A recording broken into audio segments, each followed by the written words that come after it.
కీర్తనల గ్రంథము 82వ అధ్యాయము ధ్యానిద్దాం.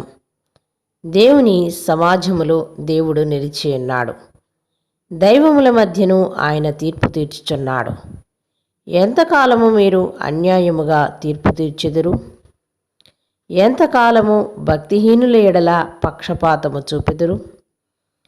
పేదలకును తల్లిదండ్రులు లేని వారికిని న్యాయము తీర్చుడి. శ్రమగల వారికిని దీనులకును న్యాయము తీర్చుడి.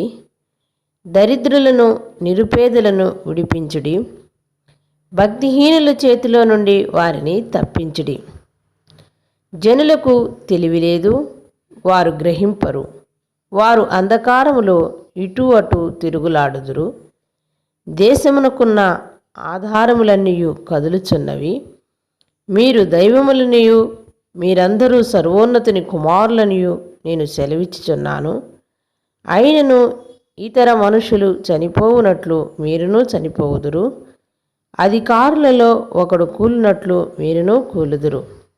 దేవా, లెంకు భూమికి తీర్పు తీర్చుము. అన్యజనులందరూ నీకే స్వాస్థ్యముగా ఉందురు. ఆమేన్.